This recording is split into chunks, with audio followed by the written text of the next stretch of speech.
ahorita de la epidemiología, de cuáles son los factores de riesgo, cuáles son los principales agentes etiológicos, cómo se hace el diagnóstico y el tratamiento y cómo.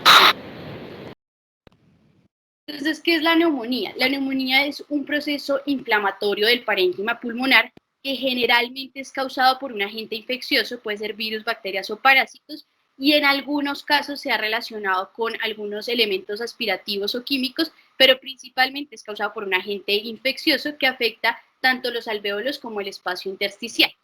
Epidemiológicamente, ¿qué es importante tener en cuenta?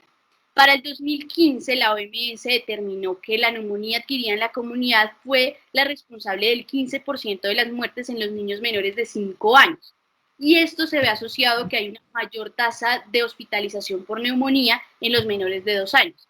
Pero que también se ha visto que con la implementación de la vacunación contra el neumococo, esta tasa de hospitalización y la incidencia de neumonía ha venido disminuyendo con los años. Ahora, ¿cuáles son los factores de riesgo que yo debo buscar cuando estoy haciendo la anamnesis de un paciente pediatra? El solo hecho de ser menor de 5 años ya representa un factor de riesgo para tener neumonía, dado el sistema inmune que aún no es competente. Y esto se puede ver asociado con otras enfermedades como asma, displasia broncopulmonar, cardiopatías congénitas, que facilitan que se presente con mayor prevalencia la neumonía. La prematurez y el déficit inmunológico también es muy importante tenerlo en cuenta y se debe indagar ya sea congénito o adquirido por el consumo de fármacos inmunosuprimidos. Dentro de los factores psicosociales que debemos tener en cuenta, el hacinamiento y la exposición a contaminantes es muy importante porque se ha demostrado que la exposición a algunos componentes del ambiente que está contaminado produce una parálisis de los cilios a nivel pulmonar, permitiendo que haya mayor facilitación de invasión bacteriana en estos tejidos. Asimismo, como ya les mencioné, la vacuna contra el neumococo nos disminuye la incidencia, por lo tanto, no tener la vacunación adecuada presenta un riesgo para el niño. De estos factores que tenía nuestro paciente, era un menor de 5 años, por lo tanto, la edad era un factor de riesgo y también era un niño prematuro que había nacido de 35 semanas y estaba con una exposición a contaminantes. Él tenía la vacunación completa, por lo tanto la vacunación no representaba un riesgo, sino más bien un factor protector. ¿Qué otros factores nosotros tenemos que evaluar en un niño? El tabaquismo pasivo es muy importante. En el caso clínico mencionaban que el padre era fumador y que lo hacía solo en la casa, pero nunca en presencia del niño. ¿Qué pasa con esto? El problema es que el humo que se elimina, hay un humo de segunda y de tercera mano. El de tercera mano es el humo que cae después de que lo expulsan, cae sobre las superficies y sobre la ropa. Y si el niño después entra en contacto con esa superficie donde cayó el humo del tabaco, todas esas sustancias nocivas las va a ingresar a su organismo y son los que causan las alteraciones. Entonces es importante no solo preguntar si fuma, sino si lo hace dentro de la casa, si se cambia la ropa cuando está en contacto con el niño. La ausencia de la lactancia materna también es muy importante y representa un factor protector cuando sí tiene la lactancia materna, que era el caso clínico que presentaba. Y también es muy importante tener en cuenta la malnutrición como factor de riesgo para desarrollar neumonía.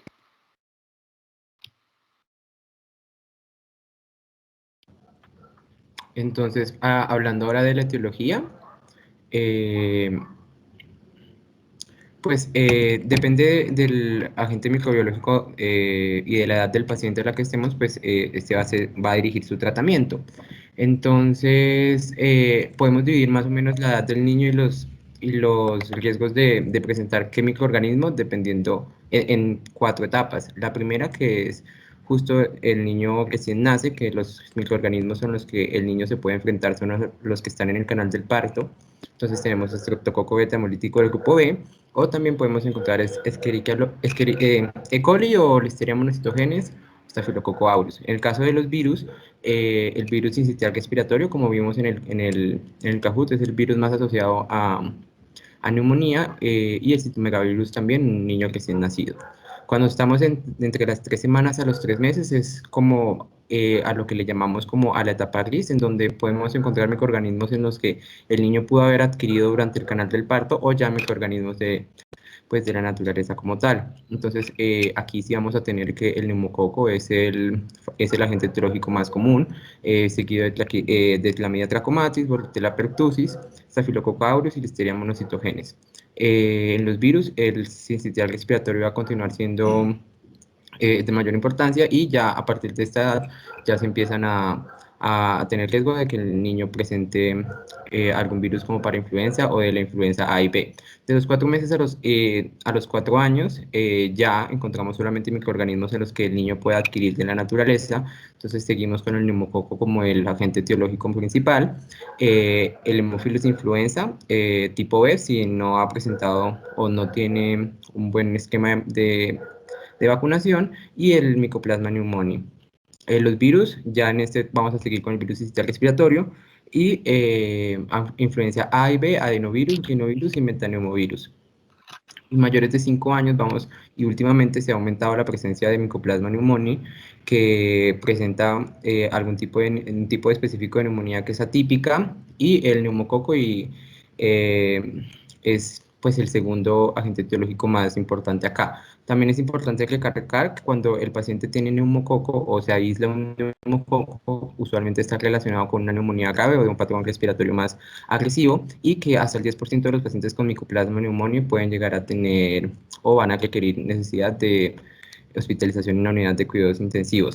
En los virus ya a partir de los 5 años, los virus que se relacionan con neumonía son el virus de la influencia A y B, y también es importante que pues no necesariamente solamente va a haber un solo microorganismo en la presentación de la neumonía. Y recientemente se habla de la sinergia que hay entre el neumococo y el virus sincitial respiratorio, debido a la acción entre la proteína en la PBP1A del neumococo y la proteína G en la parte externa del virus sincitial respiratorio. Se ha demostrado que la sinergia entre estos dos tipos de proteínas en estos dos microorganismos aumentan el riesgo de necesidad de hospitalización, empeoran los desencadenantes o los desenlaces pediátricos, porque aumentan los factores de virulencia del neumococo, aumenta una cascada inflamatoria que va a terminar aumentando la mayoría de los factores de virulencia del neumococo, y incluso también aumenta la producción de neumolicina, que es la proteína que es la que se encarga de realizar las fases tóxicas de la enfermedad del neumococo. Entonces, siguiente. Y hablando un poco de la estacionalidad, es una enfermedad que depende, como ya estamos viendo, la mayoría de las veces de los gérmenes que se encuentran en el ambiente. La mayoría de todos los gérmenes de los que ya hablamos, te presentan un patrón estacional que aumenta su concentración y su incidencia en los meses de invierno. Sin embargo, hay algunos y son los que voy a nombrar, que son los que se salen de la norma y que son los que presentan un patrón estacional diferente. Entonces, tenemos el rinovirus, que el rinovirus en general no tiene un patrón estacional, está presente durante todo el año. Sin embargo, en verano el rinovirus no se encuentra en el ambiente. El adenovirus no tiene ningún patrón estacional, él sí está circulando durante todo el año. Y el Mycoplasma pneumoniae tiene un patrón estacional no anual, sino que es un patrón cíclico que dura más o menos 3 a 7 años, y también es al contrario porque su incidencia aumenta más en verano o al final de verano. Señalé lo del estreptococo porque es importante que antes de la vacunación, las cepas que más causaban neumonía eran la 1 y la 19A.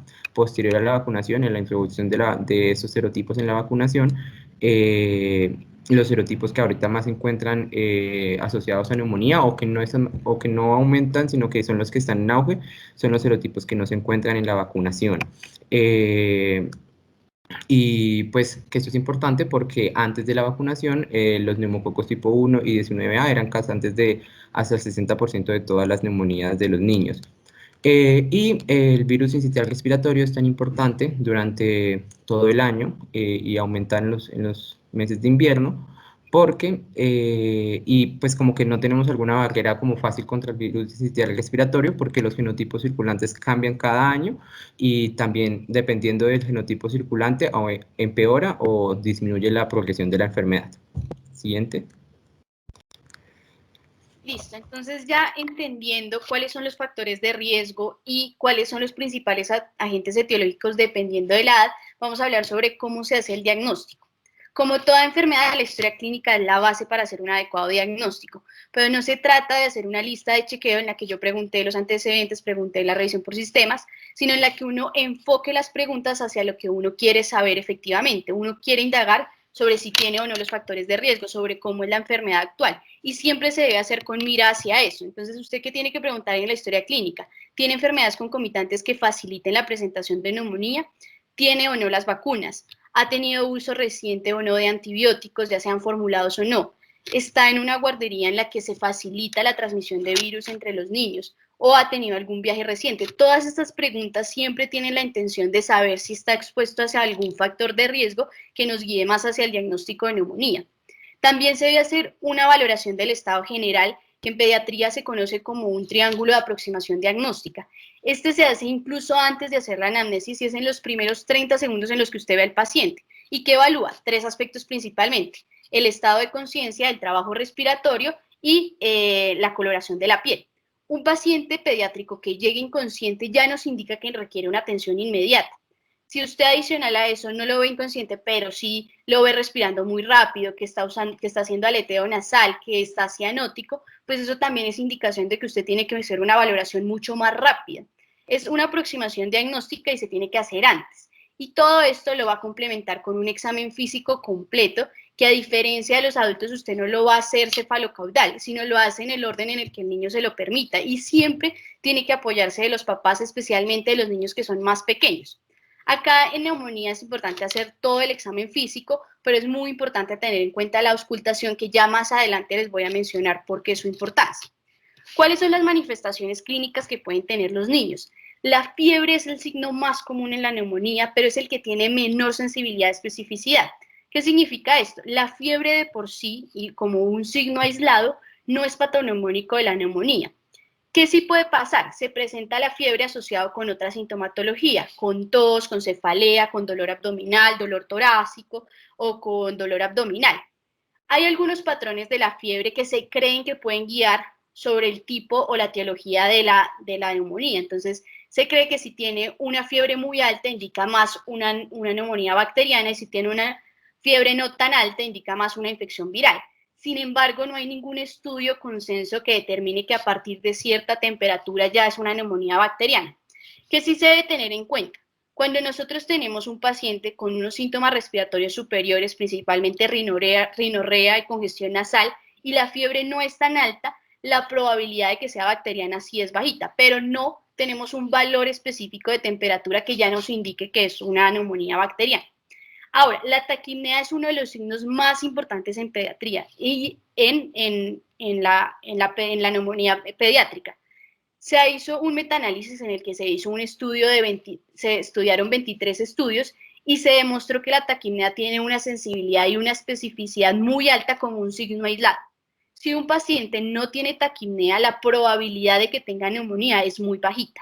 Y esto lo tenemos que asociar con la hipoxemia. La presencia de hipoxemia asociado al uso de músculos accesorios, que se ve por las retracciones costales y supraclaviculares, el uso del aleteo nasal, ya nos indica que estamos ante un caso de gravedad de la neumonía y se deben identificar para hacer una valoración adecuada.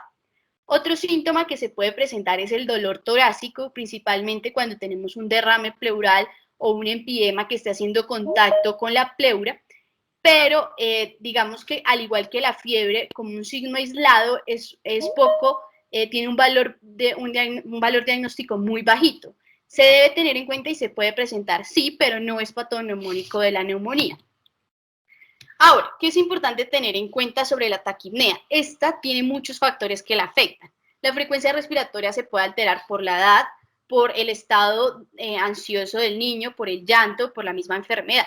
Entonces, por la edad, ¿qué es importante tener en cuenta? La OMS determinó unos valores a partir de los cuales ya se considera que el paciente está taquipnéico, y en el caso de nuestro paciente, el caso clínico, tenemos un paciente de 9 meses con una frecuencia respiratoria de 65, que claramente es mayor de 50, entonces ya podemos considerar que tenemos un paciente con taquipnea.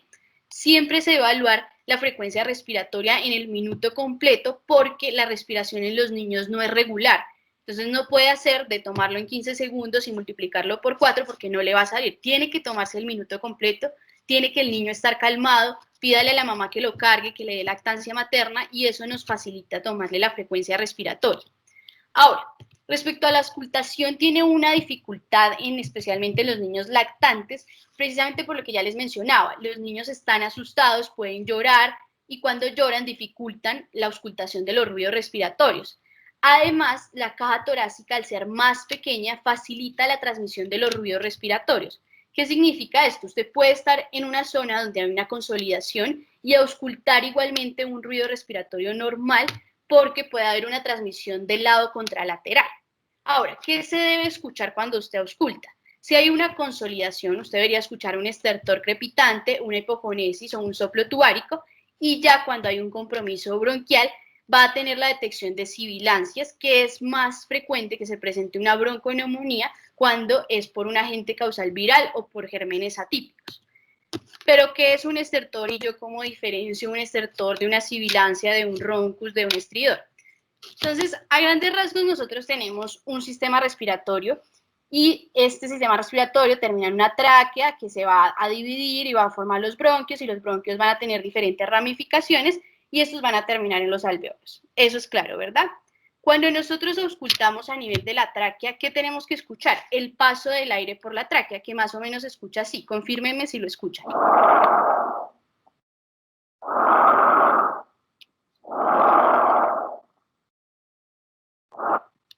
¿Sí lo escucharon?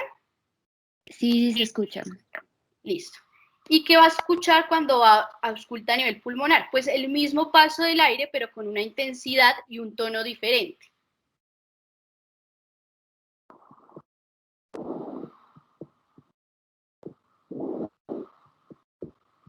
Ahora, ¿qué pasa cuando usted no tiene los alveolos llenos de aire? En la neumonía no tienen aire, tienen líquido, tienen células inflamatorias, tienen pus, tienen de todo menos aire. Entonces, ¿usted qué va a escuchar cuando hay una consolidación o los alveolos están llenos? Estertores y crépitos. ¿Cómo se escuchan los estertores y los crépitos? Así.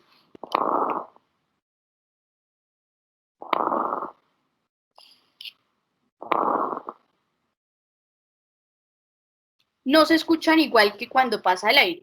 Y, pues bueno, entonces, ¿qué también puede pasar? Que usted no escuche nada. La consolidación es tan grande que no pasa el aire, no pasa nada, y cuando usted pone el fonendo no escucha nada, y eso es lo que se conoce como una hipofonesis. Los estertores semiológicamente los han descrito como el velcro que se separa o burbujeante. Digamos que el objetivo de la charla no es identificar cómo se escuchan, sino que usted entienda qué significa escuchar un estertor. ¿Qué también puede pasar? Cuando hay una neumonía lobar, esa neumonía lobar facilita la transmisión de los ruidos que vienen desde la tráquea hacia la periferia. Entonces usted coloca el fonendo acá periféricamente y escucha un ruido muy similar al que escucharía si estuviera auscultando la tráquea, que es más o menos algo así. ¿Listo? Esto lleva de mucha práctica para poder entender, bueno, cómo lo hago, pero ¿cuál es el objetivo principal? Que usted entienda qué significa cada uno. Ahora, si usted tiene una afectación de los bronquios, va a escuchar una sibilancia, un roncus, que se escucha más o menos así.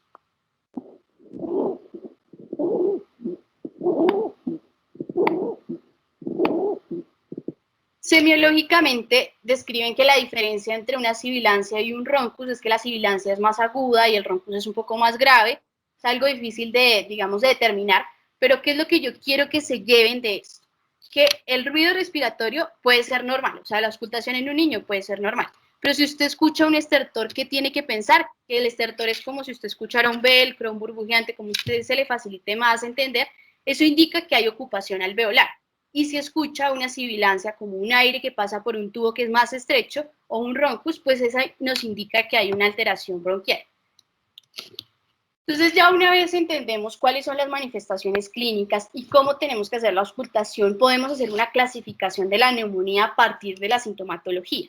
Entonces tengamos en cuenta el caso clínico que ya les presentamos. Un paciente que al ingreso tenía una temperatura de 38,7, entonces ya de por sí tenía un signo grave.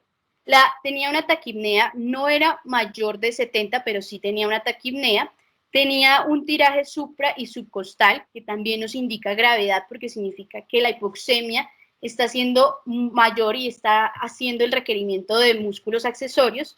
El hecho de que sea menor de 2 meses también nos indica que ya es grave. El niño no nos refería a que tuviera quejido, aleteo nasal o apnea, pero si las presentan, pues representan un signo de gravedad, al igual que la cianosis, y como ya les venía mencionando, el estado mental alterado, pues ya nos indica que es un paciente que tenemos que valorar inmediatamente. La hipoxemia también, porque si a pesar del uso de los músculos accesorios no logra una saturación adecuada, significa que no está siendo suficiente y algo está pasando.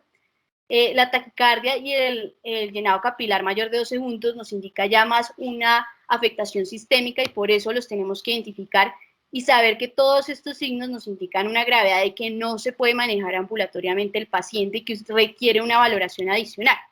Ahora, en el Kahoot se hacía qué exámenes usted puede pedir para hacer el diagnóstico de la neumonía en una atención primaria. ¿Qué es lo que generalmente vamos a hacer? Así, o sea, las personas que no van a ser pediatras, que van a ser un rural. No se recomienda, ni la Sociedad Española de Neumología de Pediatría, ni la Guía Colombiana recomiendan hacer ningún examen de sangre de rutina. El hecho de que usted tenga una leucocitosis mayor de 15.000 no necesariamente le indica que sea una etiología bacteriana. ¿Qué exámenes sí sirven? La PCR se ha demostrado que cuando tiene unos valores mayores de 60-80 nos sugiere una etiología más bacteriana. Y la procalcitonina, cuando tiene un nivel mayor de 1 nanogramo por mililitro, va a incrementar 4 veces la probabilidad de que sea una neumonía bacteriana. Esto significa que estos dos exámenes efectivamente nos pueden ayudar, pero usted no los tiene que pedir por rutina. Si usted clínicamente puede hacer el diagnóstico, no necesita confirmarlo. De hecho, estos dos exámenes se reservan más para los pacientes que requieren hospitalización o están en un seguimiento hospitalario o en una UCI pediátrica. El aislamiento microbiológico, que lo podemos hacer por un hemocultivo, por un gran cultivo del esputo, es muy difícil de obtener en los niños. Obtener una muestra en un niño de esputo es muy difícil. O sea, incluso con los adultos usted se da cuenta que les pide que tomen la muestra y llenan el tarro de puras babas. Entonces, imagínense, con un niño es aún más difícil lograr esa recolección de la muestra adecuada. Por eso no se recomienda hacer de rutina en un paciente que tenga una neumonía leve o moderada y que no tenga ningún antecedente que nos indique que va a tener una evolución más bien tórpida. Cuando usted sí tiene que pedirla, cuando ya tiene una afectación sistémica como una bacteremia o un derrame pleural, en los pacientes inmunosuprimidos o que tengan una neumonía grave, y en las epidemias también está indicado pedirlo más para un seguimiento epidemiológico sobre lo que estamos haciendo. ¿Qué se puede hacer? El aspirado nasofaríngeo, que como hemos visto en el contexto de la pandemia ha tenido un auge muy importante porque permite la identificación de algunos antígenos virales respiratorios y también sirve para la identificación de la Bortenella pertussis. No sirve para una sospecha de neumonía bacteriana. ¿Por qué? Porque uno puede tener unas bacterias que son normales a nivel de la garganta y ellos, digamos que pueden ser la causa o no, de la neumonía. Entonces no está indicado para una neumonía bacteriana. La prueba de la tuberculina sí se debe tomar cuando uno tiene una sospecha o clínica o epidemiológica de tuberculosis, y esta es muy importante porque en Colombia la prevalencia de tuberculosis es bastante alta. Entonces esta tabla me gusta mucho porque como pueden ver en la atención primaria no hay ningún examen que usted tenga que pedir de rutina para hacer el diagnóstico de neumonía, a excepción de la prueba de tuberculina que la pide solo si tiene una sospecha clínica o epidemiológica de tuberculosis.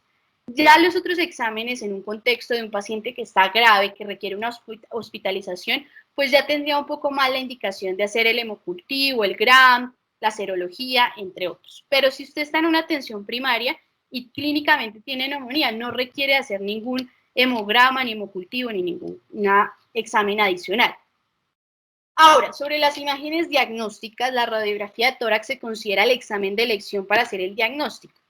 La Sociedad Española de Neumología de Pediatría recomienda que en un paciente que está previamente sano y que este es su primer episodio y no tiene ningún signo de gravedad, no se le tome la radiografía y que esta solo se tome si tenemos una enfermedad grave, si clínicamente el diagnóstico no está en claro, no estamos seguros si efectivamente es o no una neumonía, si tenemos que ingresarlo, tiene criterios para ingresar la hospitalización, si ha tenido episodios previos de neumonía, si la evolución no ha sido la adecuada y tiene una mala respuesta al tratamiento antibiótico que ya se le dio, o si tenemos sospecha de otras enfermedades para descartar. Ahora, la guía colombiana sí recomienda que si usted está en un sitio y tiene un niño menor de 5 años y una sospecha de neumonía, tome la radiografía si tiene la disponibilidad. ¿Qué puede encontrar en los hallazgos? Puede encontrar consolidaciones, puede encontrar infiltrados intersticiales en algunos agentes etiológicos como son los atípicos, como el micoplasma, pueden tener más afectación intersticial y como ya lo había mencionado mi compañero, hay una afectación muy importante cuando hay una infección por neumococo y causa lo que se conoce como una neumonía redonda. Es esta que vemos en la imagen, que es una consolidación que está muy bien delimitada, que tiene los bordes simétricos y que claramente nosotros tenemos que hacer como diagnóstico diferencial de una masa. O sea, usted tiene esa imagen y tiene que seguir estudiándola. No solo puede ser neumonía, sino nada le dice que no sea una masa, entonces tiene que estudiarla. Y también puede encontrar la presencia de derrames pleurales y neumatoceles que ya nos indican un poco, nos orientan más hacia una neumonía bacteriana. La ecografía torácica se ha mostrado que es una alternativa útil para el diagnóstico y el seguimiento porque tiene un acceso que es fácil, se puede realizar de manera fácil, casi todos los lugares cuentan con una ecografía, usted no va a exponer al niño a una radiación y en algunos derrames que son muy pequeños los logra identificar con mayor. Tiene una alta sensibilidad y especificidad y lo puede usar como alternativa para el diagnóstico.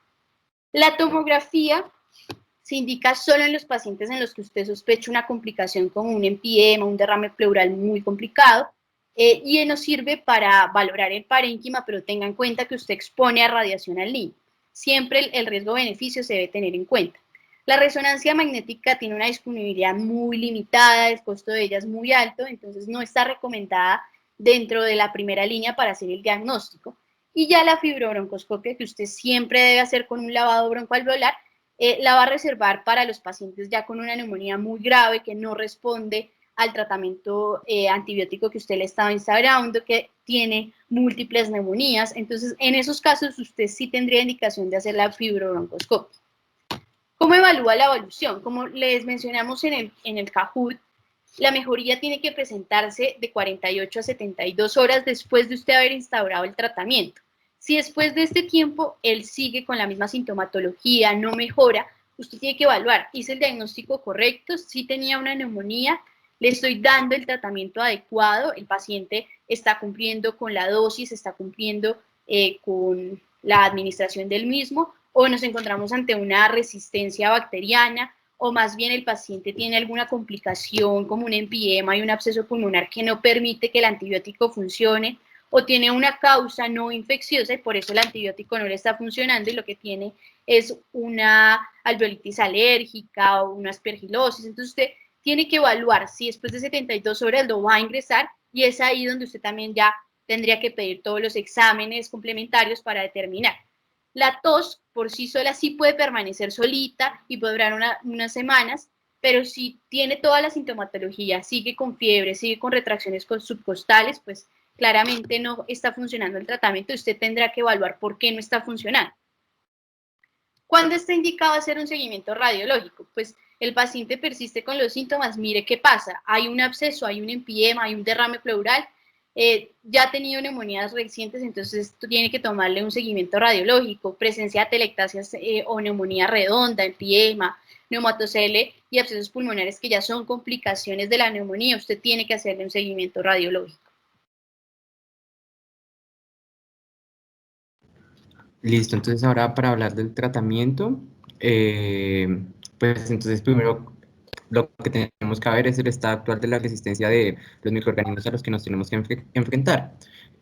Afortunadamente, en neumonía y en pediatría, los agentes causales de la neumonía usualmente no generan patrones de resistencia.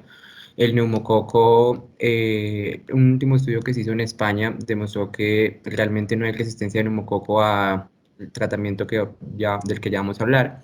El virus de la influenza y el estafilococo aureus son los otros dos microorganismos en los que tal vez nos podría asustar el tema de la resistencia cuando utilicemos los antimicrobianos. El estafilococo aureus, pues por la resistencia que puede tener, por ser meticilino resistente, y el virus de la influenza realmente no se encuentra tampoco resistencia a la oseltamivir, que es el antiviral que se usa. Entonces, y el resto de antibióticos, de microorganismos, realmente tampoco generan patrones de resistencia frente a los antibióticos que vamos a utilizar. Entonces, afortunadamente, y con esta enfermedad, el tratamiento antibiótico todavía es adecuado y se puede usar de alguna manera correcta, pero tampoco es excusa para que entonces usemos antibióticos en los momentos en los que no se debe tomar. Entonces, por eso, recalcar lo que ya dijo Carolina al principio, de cuando, para sospechar más que es una neumonía bacteriana y que requiere antibiótico, y que no es una neumonía viral que no requiere antibióticos. Es importante dilucidar bien eso. También dilucidar cuando la presentación de la neumonía es típica y es atípica, también nos ayuda pues a mirar cuáles son los antibióticos que debemos usar, porque algún microorganismo presenta alguna enfermedad diferente. Entonces, en el caso, digamos, de ser una neumonía atípica, usualmente el tratamiento va a ser con macrólidos, porque el Mycoplasma pneumoniae es el agente etiológico más asociado a neumonía atípica. Y cuando es una neumonía atípica, usualmente el agente etiológico es el neumococo. Eso es importante para el tratamiento antibiótico que ya vamos a ver. Entonces, siguiente. Y pues aquí básicamente está resumido todos los esquemas de tratamiento. Entonces, la neumonía típica, en pediatría vamos a usar amoxicilina por vía oral 80 miligramos kilogramo día, repartido en 3 dosis, y la duración del tratamiento no debe ser mayor a 7 días. Cuando es una neumonía atípica, ya vimos que los agentes causales son el micoplasma principalmente. Entonces vamos a usar macrólidos, la citromicina, 10 miligramos kilogramo cada 24 horas, y este tratamiento solamente dura 3 días, o claritromicina 15 miligramos kilogramo día cada 12 horas. Importante de la neumonía atípica, que el tratamiento solamente antibiótico lo vamos a dar solamente en pacientes mayores de 4 o 5 años, en donde el micoplasma es realmente el agente etiológico causal de la neumonía típica, como ya vimos al inicio. En menores de 5 años realmente no se recomienda el tratamiento antibiótico para la neumonía típica, porque casi la totalidad de los casos son presentados por virus. Y ya cuando tenemos un paciente hospitalizado pues no presenta ningún derrame pleural o ninguna otra complicación, podemos seguir utilizando los betalactámicos y las penicilinas. Entonces vamos a usar penicilina G sódica de 250.000 a 300.000 unidades por kilogramo día cada 4 horas, o ampicilina IV a dosis de 150 a 200 miligramos kilogramo día cada 6 horas. También los dos la duración del tratamiento son 7 días.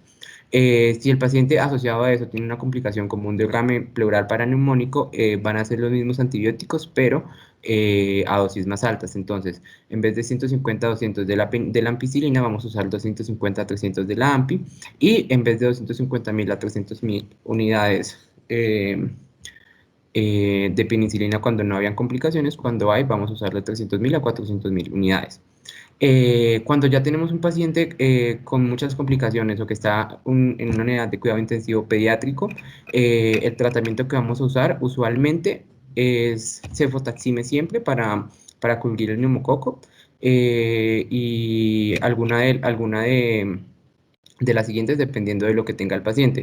Fluxacilina se puede para el estafilococo aureus, es una penicilina, o se usamos clindamicina o vancomicina cuando tenemos algunos factores específicos. Clindamicina cuando tenemos asociado a un derrame pleural paraneumónico, y vancomicina lo usamos solamente cuando el paciente está en una zona en donde hay mayor de 10% de resistencia del estafilococo aureus meticilino resistente.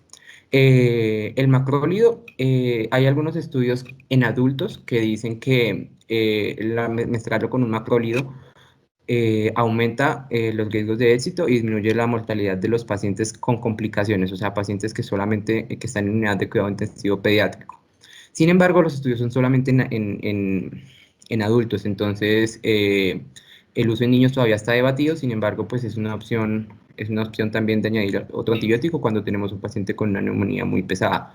Y en el caso de que sea una neumonía viral, vamos a usar oseltamivir, que las dosis dependen de la edad de presentación de la enfermedad, pero pues usualmente eso solamente se reserva a pacientes con una neumonía viral muy grave, y entonces no es el manejo normal de nosotros, pues de una neumonía normal.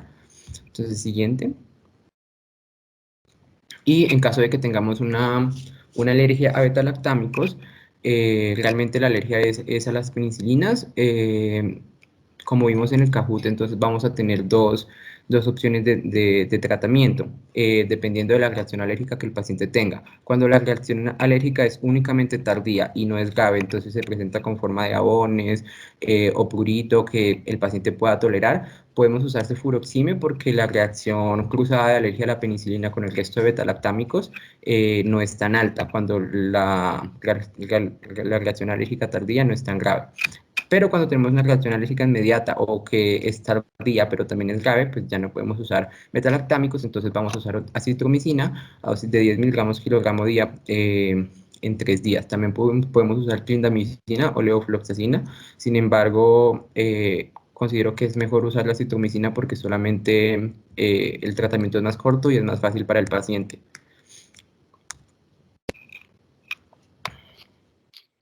Y ya para finalizar, pues se ha considerado y se ha demostrado que la vacunación contra el neumococo es una de las estrategias más efectivas para la prevención y la disminución de la incidencia de neumonía adquirida en la comunidad. Entonces, nada, esta fue la bibliografía que usamos con mi compañero y los que todavía no han logrado o no han llenado la lista de asistencia pueden abrir su cámara y leer este QR y les manda directamente para hacer la lista de asistencia. Entonces ahí se los dejo un segundo y también pues abrimos el espacio para preguntas y comentarios.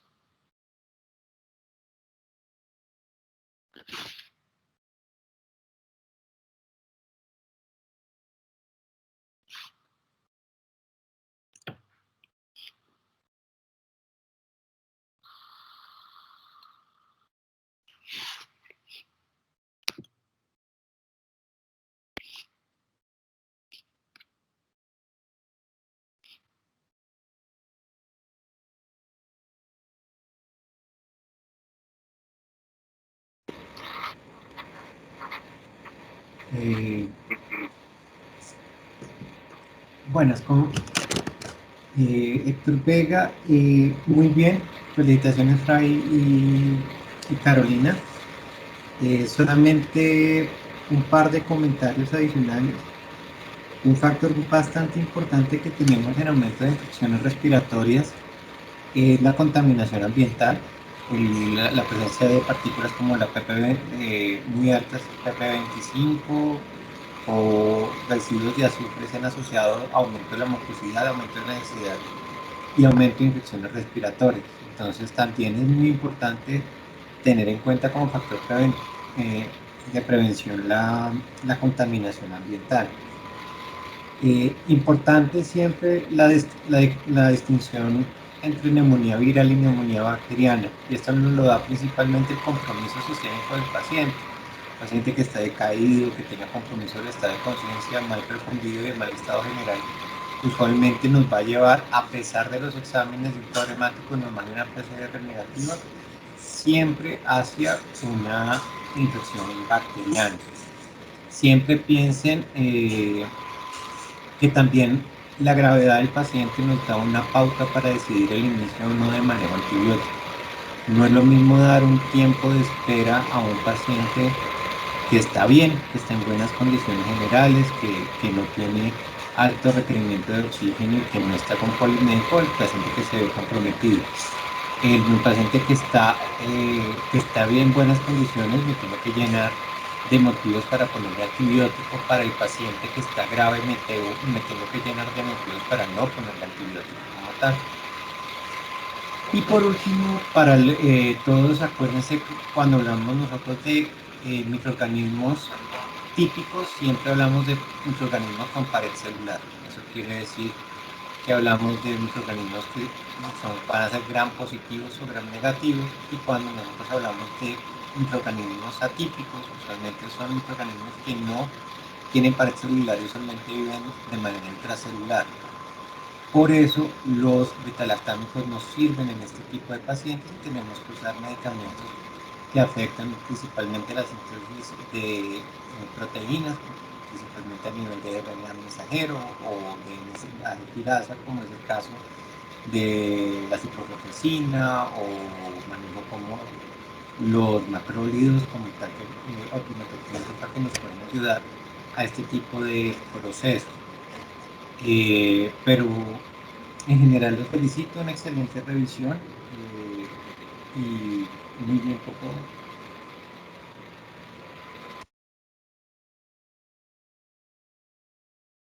Gracias, doctor. Gracias, doctor.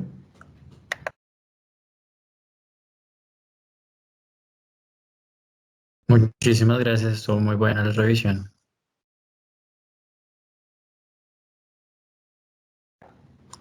Gracias, Alejo. Sí, muchas Bueno, gracias. Excelente revisión. bueno, entonces si no hay más preguntas o comentarios, yo creo que Carolina, entonces podemos ir cerrando la sesión. Muchas gracias a todos por participar y por haber estado pendientes y pues nos vemos en una próxima.